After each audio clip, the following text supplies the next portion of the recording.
সুপ্রভাত বন্ধুরা, কেমন আছো তোমরা সবাই? আমাদের গল্পকথার নতুন আরও একটি ভিডিওতে তোমাদের সকলকে জানাই স্বাগতম। আশা করছি সকলে খুব ভালো আছো, সুস্থ আছো, আর আমরাও বেশ ভালো আছি।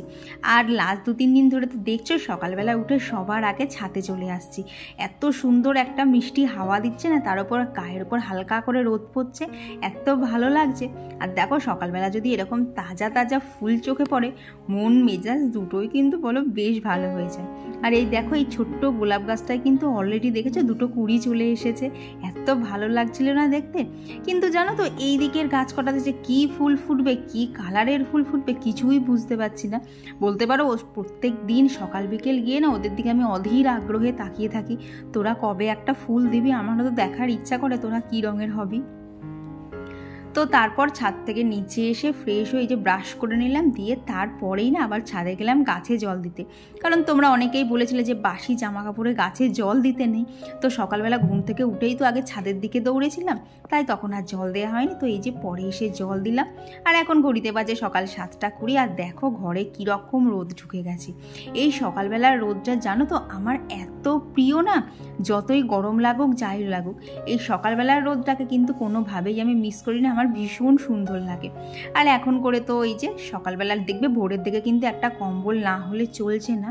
তবে জানো তো মনে হচ্ছে একটা বড় কম্বল বার করতে হবে, কারণ এই কম্বলগুলো তো ছোট। এবার কৌশিক রাতের দিকে না নিলেও সকালের দিকে নিচ্ছে, তো তখন টানাটানি লেগে যাচ্ছে একটা কম্বল নিয়ে দুজনে। তো দেখছি জানো তো এই বক্স কাটের ভেতরে আছে, কোনটা কোথায় আছে মনেও নেই, সেই গত বছর ঢুকিয়েছিলাম। এইবার মনে হচ্ছে সমস্ত কিছু বার করে আর একটা কম্বল বার করতে হবে। আর তারপরে এই দেখো জানলাটা যেই না খুললাম, কি সুন্দর একটা সূর্যের আলো আসছে না।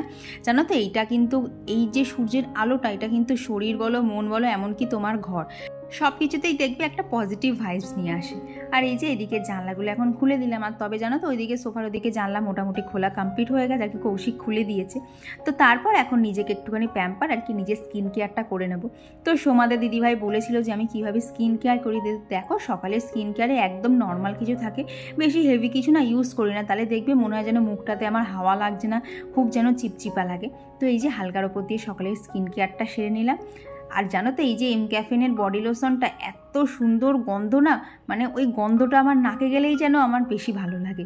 আর এইদিকে এখন কৌশিক আর বাপি বেরোবে, তো বাপি তো অলরেডি জানো তো রেডি হয়ে গেছে, তো কৌশিক এখনও রেডি হয়নি। তো এখানেও জামা প্যান্টটা বার করে রেখে না আজকে সোজা ঢুকে পড়েছি আগে রান্নাঘরে। মানে ঘরটা কোনো রকমে ঝাড় দিয়েই জানো তো চলে এসেছি, কারণ পরের দিকে না ডাস্টিং করব। তো ঘর ঝাড়পাট এগুলো আর তোমাদের সাথে শেয়ার করা গেল না, কারণ প্রচণ্ড তারা, কারণ ওরা 8টা 10-15 বেরিয়ে যাবে, 8:30টার ট্রেন। আজকে হচ্ছে বাপির চোখের আর কি চেক আপ আছে, তো সেই জন্য যেতে হবে। এই আজকে তাড়াতাড়ি কিন্তু সকাল সকাল রান্নাঘরেও ঢুকে পড়েছে। আর এদিকে দেখো বাপির ডাল আর রুটি রেডি হয়ে গেছে, আর আমাদের জন্য বানিয়ে নেবো হচ্ছে বাটার টোস্ট। জানো তো আজকে বাটারটা আর ব্রেডের ওপর লাগানোই যায়নি, কারণ এত শক্ত ছিল না, তাও মিনিট 15 আগে বার করেছিলাম, তবে জানো তো কিচ্ছু বলেনি। তাই ভাবলাম এইভাবে তাহার ওপর দিয়ে একেবারে করে নিই, এতে তাড়াতাড়িও হবে আর চটজলদি হয়েও যাবে। তো এখানে দেখো মানে কি বাটারটা দিয়ে একটু সেঁকে নিয়েছি, তারপরেই কিন্তু ওপর থেকে দিয়ে দিলাম চিনি। এটা গরম গরম খেতে এত সুন্দর লাগে না। তো তোমাদের কার কার পছন্দ এই জিনিসটা অবশ্যই কিন্তু কমেন্টে জানিও। তো এইদিকে দেখো বাটার টোস্টটাও হয়ে গেছে, এখন ওর জন্য বসিয়ে দেবো হচ্ছে চা। কারণ কৌশিককে জানো তো জিজ্ঞেস করলাম তুমি তো বাটার টোস্ট খাবা, আবার চাও খাবা? বলছে না না, চাটা আমাকে দাও, নেশার মতো হয়ে গেছে। জানো তো ওর আগে চায়ের নেশা ছিল না, এই বাড়িতে এসে আর কি গুজরাট থেকে এখানে বাড়িতে এসে ওর চায়ের নেশাটা ধরে গেছে। তো এইখানে বাটার টোস্ট রেডি, এখানে ওর জন্য এখন চাটা বসিয়ে দিলাম। খাবে লিখাচ্ছে, যদিও করতে সময় লাগবে না, তাও বলো তো একটা নেশাজাত একটা কীরকম হয়ে যায় না, যে না সকালবেলা কিছু হোক বা না হোক আগেই চাটা দরকার। আসলে কেন বলো তো আমার আরও এরকম মনে হয়, আমি তো চা খাই না, ওই জন্য আমার আরও অসহ্য লাগে। তো এখানে ওর ব্রেকফাস্টটা রেডি করে দিলাম। তো বাপি আর কৌশিক খেয়ে এই যে বেরিয়ে গেল ওদের গন্তব্যের উদ্দেশ্যে, আর আমি চলে এলাম হচ্ছে ওপরে। তো এসে দেখি ও সকালবেলা বললো এদিকে জানলাগুলো খুলবে, তো দেখি এদিকে জানলাগুলো খুলে নি। এই তো বাজে হচ্ছে 8টা 15, ওরা সকলে বেরিয়ে গেছে। বিশ্বাস করো সকাল থেকে না এত তাড়াতাড়ি ছুটছিলাম, এখন আমি চুপচাপ বসবো আর কিছু না, কারণ এত সুন্দর সুযোগ বিশ্বাস করো পাওয়া যায় না। বাড়িতে কেউ নেই, কাউকে খেতে দেওয়ার তারা নেই, আর যেহেতু বাপি আর কৌশিক দুপুরবেলা বাড়িতে খাবে না, সেরকম এক গাদা না রান্নারও জোগাড় নেই। তো ভেবেছি একটুখানি চিকেন আনবো, আমার চিকেনের ভাত পেলেই যথেষ্ট, আমার বেশি কিছু লাগে না। তো চিকেন আর ভাত করে নেবো, দিয়ে আজকের দিনটা বলতে পারো একটুখানি নিজের মতো একটু রেস্ট নিয়ে কাটাবো। সত্যি কথা বলতে এডিটিংটাও কমপ্লিট হয়নি, গতকাল তো বাজারে গেছিলাম সন্ধ্যেবেলার দিকে। তো সন্ধ্যেবেলা সকালবেলার দিকেই তোমাদেরকে তো শেয়ার করেছিলাম যে ওইখানে আমি মেন এডিটটা করি, তো সেটা হয়নি। তো এখন চুপচাপ বসে বসে এই কাজগুলো করবো। বিশ্বাস করো নিজেকে না ঠিক মুক্ত পাখি মনে হচ্ছে। উফ, মানে সকালবেলাটা প্রচুর কাজ করেছি ঠিক আছে, বাট তারপরে এতটা ফাঁকা টাইম না বিশাল আনন্দ লাগছে। তো কি ঠিক করেছি বলো তো, কাউকে তো খেতে দেওয়ার তাড়া নেই, চুপচাপ ভালোভাবে না ঘরটা ডাস্টিং করবো। কালকে তো ওই ডাস্টারটা নিয়ে এসেছি, সেটা দিয়ে না ঘরের ওপরগুলোকে ডাস্টিং করতে হবে। প্রচণ্ড কালি আর ঝুল হচ্ছে। তো চলো এইসব কাজগুলো টুকটুক করে করব, তবে এখন করব না, 9টার থেকে শুরু করব, তো তারপরেই করব। তো চলো আবার পরে দেখা হচ্ছে। আর এই যে সকালবেলা স্মার্টভাবে বুদ্ধি করে সমস্ত কাজ কমপ্লিট করে নিয়েছি, এখন নিজের পছন্দের জায়গায় বসে নিজের পছন্দের খাবারটা খাচ্ছি। বিশ্বাস করো এতে যে এত শান্তি না কি বলবো, এত ভালো লাগছিল। তো অনেকক্ষণ এডিটিংয়ের কাজ বলতে পারো 95% কমপ্লিট করে এবার নিচে এসে আগে চিকেন টেনে নিলাম। জানো তো অনেক সময় দেখবে এই চিকেনের আনার যে প্যাকেটটা না বালতিতে ফেললে কিন্তু কেমন একটা গন্ধ বেরোয়, কারণ ধরো পাড়ায় তো আর প্রত্যেক দিন ময়লা নিতে আসে না, একদিন দুদিন ছাড়া আসে। তো তখন কি করবে বলো তো, প্লাস্টিকটা যদি এইভাবে ধুয়ে ফেলো না তাহলে দেখবি কিন্তু অতটা গন্ধ বেরোয় না। তো এখানে আমার চিকেনটা ধোয়া কমপ্লিট হয়ে গেছে। আর জানো তো আজকে চিকেন একটুখানি বেশি এনেছি, কারণ ওদিক থেকে মা ফোন করে বললো মার শরীরটা ঠিক ভালো লাগছে না, মারও আমার মতো জ্বর লাগছে। তো মা বললো আমাকে একটু রান্না করে পাঠিয়ে দিবি। তা মাকে বললাম ঠিক আছে, আমি যতক্ষণ করছি তাহলে তোমাকে আর চেষ্টা করতে হবে না, আমি এখানে একটু বেশি করেই করছি, সেটাই তোমাকে পাঠিয়ে দেবো। তাও জানো তো একদিকে সুবিধা হয়েছে কি, আমার চিকেন আনার আগেই মা বলে দিয়েছে, না হলে না এই একবার ধরো এনে একরকমভাবে করছি, হট করে মা বললে আবার এনে একটুখানি করে বাড়াতে হতো, সেটা না অনেকটা দেখবে হ্যাপার পরিমাণ হয়ে যায়। তো সেই জন্য আমার সুবিধাই হলো। তো এখানে এই যে এখন চিকেনের মশলাটা করে নিচ্ছি। আর এরই মধ্যে জানো তো অভি চলে এসেছে। দাঁড়া, অভির কাণ্ড কারখানা তোমাদেরকে আজকে পরিপূর্ণভাবে দেখাচ্ছি। তো এই যে রান্না করবো কি, আমার দুই সাঙ্গবাঙ্গ আগেই আমার সাথে চলে এসেছে, দেখছো তো কি কাণ্ড করছে। আর কি বলতো, কেউ তো বাড়িতে নেই, আমার একার পক্ষে ওদের দুটোকে একসাথে সামলানোও কষ্ট হয়। এই দেখো আর একটা ওইখান দিয়ে চলে গেল অলরেডি, ওকে ধরো পড়ে যাবে। তো এই হচ্ছে অবস্থা, কখন রান্না হবে জানি না। তবে কি বলো, তার যদি কোনো কাজের প্রেশার নেই, একটু দেরি হলেও ক্ষতি নেই। এটা হচ্ছে তোর নাম কি বলে দাও? তুই জানিস তো, দেখেছো কিরকম চেঁচাচ্ছে এইটা।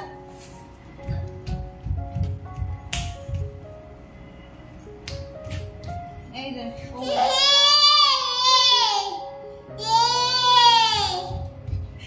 কি অবস্থা চেঁচাচ্ছে, দাঁড়াবার পরে কথা বলছে। আর এইদিকে দেখো দুষ্টু ওর ভাইকে নিয়ে কিভাবে তুলছে। এক এক সময় জানো তো এইগুলো দেখলে নিজেরই ভয় লাগে যে বাচ্চা মানুষ কোথায় না কোথায় লেগে যাবে।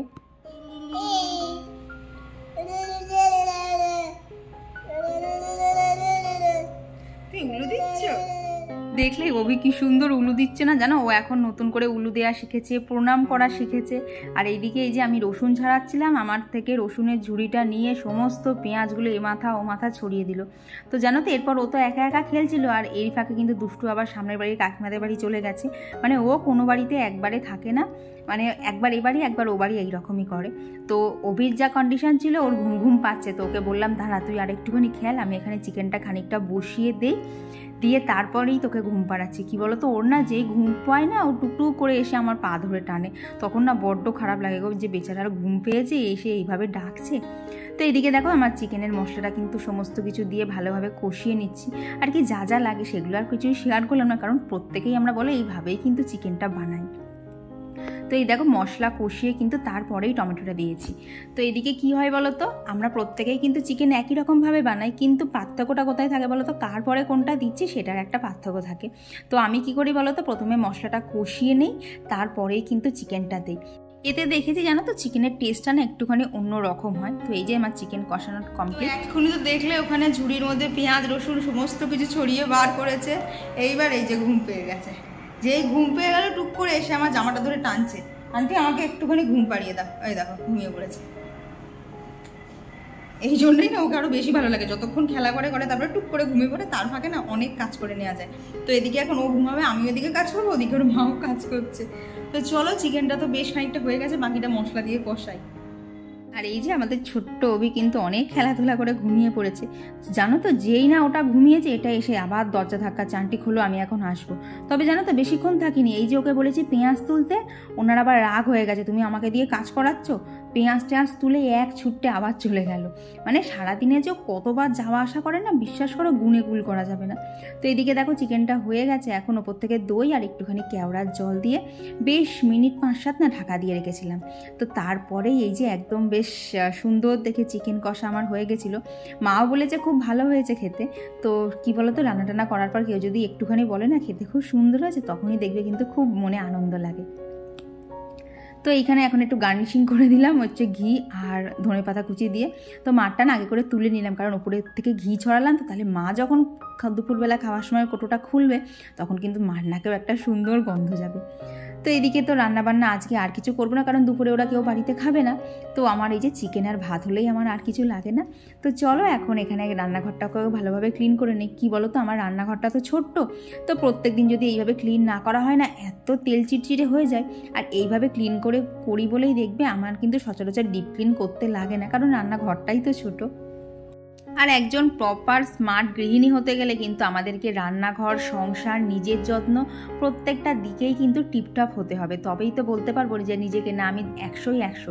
তবে নিজেকে কখনো 100ই 100 আমি দেবো না, কারণ আমার মধ্যেও অনেক খুঁত আছে, সেগুলো হয়তো আমি বুঝতে পারি না, সেগুলো হয়তো বাইরের লোকে বুঝতে পারে।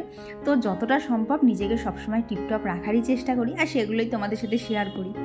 আর এই দেখো সকালবেলা তো বালিশ বিছানাগুলো ওদিকে রোদে দিয়ে গেছিলাম, এখন এসে জিনিসগুলো জায়গায় ঠিক করে সেট করে দিলাম। দিয়ে এই যে গতকাল যে ডাস্টারটা নিয়ে এসেছিলাম এইটা দিয়েই না এখন জানো তো শুধু দেয়ালগুলো ঝাড়বো। দেয়ালগুলোতে এত ধুলো বসে যায় না, জানো তো দিনের বেলা অতটা দেখা না গেলেও সন্ধ্যের পরে লাইটটা জ্বালার পর এমনভাবে চোখে ভেসে উঠছে না কি বলবো। তো আগে ভাগে তো কালকে গিয়ে ডাস্টারটা নিয়ে এসেছিলাম। তো এইদিকে দেখো সমস্তটাই কিন্তু ভালোভাবে পরিষ্কার করে নিয়েছি। তো চলো এইটা ক্লিনিং করতে করতে তোমাদের সাথে বেশ কিছু কমেন্ট শেয়ার করে নিই। তো আগের দিন আমার ভিডিওতে আমার যে নতুন ফোনের আমার যে নতুন কভারটা এনেছিলাম সেটা তোমাদেরকে শেয়ার করেছিলাম। তো তোমরা সবাই বলেছো যে কভারটা দেখতে খুব সুন্দর হয়েছে, জানো তো মাও এক দেখাই বলেছে কভারটা খুব সুন্দর হয়েছে। আর আমার গতদিনের ভিডিওতে কমেন্ট করেছিল হচ্ছে সুচরিতা মণ্ডল দিদিভাই, মুনমুন দাস, আজমিরা বেগম আর সুস্মিতা দিদিভাই বলেছে মায়ের জায়গা কেউ নিতে পারে না। হ্যাঁ গো, কথাটা একদম সত্যি। আর দিদিভাই আরও লিখেছে ঘুগনিতে চর্বি দিলে তো কোনো কথাই হবে না। হ্যাঁ গো দিদিভাই, দেখবে পেঁয়াজ রসুন দিয়ে তুমি এমনি ঘুগনি বানাচ্ছে একরকম খেতে, কিন্তু ওতে যদি একটুখানি চর্বি ফেলে দেওয়া যায় না এত দুর্দান্ত খেতে লাগে। আর কমেন্ট করেছিল দীপর্ণা সেন। তো দিদিভাই লিখেছে তোমার রুটিগুলো কি সুন্দর হয়েছে, আমি তো পারি না। কি বলো তো দিদিভাই, সবটাই হচ্ছে চেষ্টা আর বলতে পারো অভ্যেস। আমি বিয়ের পর প্রথম এত বাজে রুটি বানাতাম না, আমি নিজেই খেতে পারতাম না। তো তার থেকে আজকে বলতে পারো নিজেকেই অনেকটা ইমপ্রুভ করে আস্তে আস্তে এই জায়গায় এসেছি। আর সব থেকে আনন্দের কি জানো, এই টোটাল রুটি করাটা আমি শিখেছি পুরো ভিডিও কলে, কারণ আমি কার কাছ থেকে শিখবো। তো মাকে ভিডিও কলে দেখাতাম আর মা একটু একটু করে ধরিয়ে দিত। তো এই করতে করতেই বলতে পারো আজকে এই জায়গায়। আর জানো তো এই ডাস্টারটা দিয়ে না বিশেষ দেয়াল তো ভালো পরিষ্কার হচ্ছে, আমার সোফাটা পরিষ্কার করতে এত সুবিধা হয়েছে না। ওই ছোট্ট নাকড়া দিয়ে না করতে অনেক সময় লাগতো, আর ওঠা নামা করতে করতে কোমরটাও ব্যথা হয়ে যেত। আর এই দেখো ঘরটাকে বললাম না উপরের দেয়ালগুলো ঝেড়েছি, এত ধুলো পড়েছে না নিচের দিকে, আবার ঘরটাকে একবার ঝাঁট দিতে হয়েছে। তো আর আমার গতদিনের ভিডিওতে কমেন্ট করেছিল বিপাশা চক্রবর্তী দিদিভাই, অদিতি রয়, সুতপা রয়, সোমাদে দিদিভাই। আর কমেন্ট করেছিল হচ্ছে লাইফস্টাইল অফ আফরিন থেকে। তো দিদিভাই লিখেছে দাদার শার্টটা গরম জলে 1 চামচ সার্ফ আর লেবুর রস দিয়ে ভিজিয়ে রাখতে। ঠিক আছে দিদিভাই, একদিনকে চেক করে দেখবো। আর কমেন্ট করেছিল Mourani De, Lima Maiti, Lopamudra di, surprise beach chairs, Runa Saha, authentic Bengali blog, Shiny Ganguly দিদিভাই আর পুষ্পা জয়সুরি ব্লগ থেকে। তো তোমাদের সকলকে জানাই অসংখ্য ধন্যবাদ যে তোমরা আমাকে নিঃস্বার্থভাবে এতটা ভালোবাসা দিচ্ছ। তো এইদিকে দেখো ঘরটা ঝাড় দেওয়া কমপ্লিট, এখন এই যে ঘরটাকে মুছে নেব। আর এখন মোটামুটি ওই কটা যেন বাজে গো, তখন ঘড়িটা দেখিনি তো ভুলে গেছি। তো এরপর কেউ তো বাড়িতে নেই, আজকে চুপচাপ বলতে পারো নিজের মতো না অনেকটা কাজ করতে পেরেছি।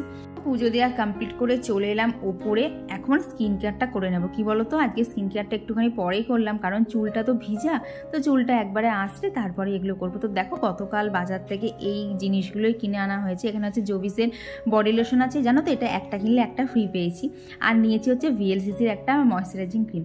আর জানো তো সেই যে তোমাদেরকে ওটা হচ্ছে হেয়ার টনিক দেখালাম, এটা এত ভালো কাজ দিয়েছে না জানো তো। আজকে মাথা হাঁচলাম, একটা কি দুটো এইভাবে চুল উঠেছে, আমি তো পুরো বলতে পারো নিজেকে নিজেই বিশ্বাস করতে পারছি না যে একবার দিয়ে একটা জিনিস এতটা কাজ করতে পারে। তো আর কদিন ইউজ করি, তারপরেই তোমাদেরকে প্রপার রেজাল্টটা দেখাবো। তো তারপরে বডি লোশনটাও অ্যাপ্লাই করে নিচ্ছি। আর এই যে VLCCর ময়শ্চারাইজিং ক্রিম, তো এইটা বলতে পারো শীতের স্পেশাল এনেছি, তো আগে কোনোদিন ব্যবহার করিনি, তো ফার্স্ট টাইম করছি। তো কীরকম হয় রিভিউটা তোমাদেরকে কদিন পরেই শেয়ার করবো, আগে আমি কদিন একটু ব্যবহার করি। তো স্কিন কেয়ারটা কমপ্লিট করে চলে এলাম হচ্ছে খাওয়ার জায়গায়। তো কেউ তো আজকে নেই, তো আজকে আমি আমার মতনই নিজের মতো নিয়ে একটা থালায় ভাত আর চিকেন, এইটাই বলতে পারো আমার কাছে সেরা খাবার, আমার আর কিচ্ছু লাগে না। তো এরপর তোমাদের সাথে দেখা হচ্ছে আবার সন্ধেবেলা। এই দেখো সন্ধেবেলাতে অভি চলে এসেছে, আর কি ও আসে না, আমি ওকে নিয়ে আসি। এই যে আমি সন্ধে দেই না, এই যে দেখো ও হাতে করে একখানা নকুলদানা চেয়ে খাবে, তারপরে আমি পুজো দেবো, আমার পাশে পাশে পুরো থাকবে, আমার এত ভালো লাগে না। আর ও তো এখন নতুন নতুন সব কিছু শিখছে, জানো তো, আরও বেশি ভালো লাগছে। দেখো কি সুন্দর আমার পাশে দাঁড়িয়ে দাঁড়িয়ে সমস্ত কিছু দেখে।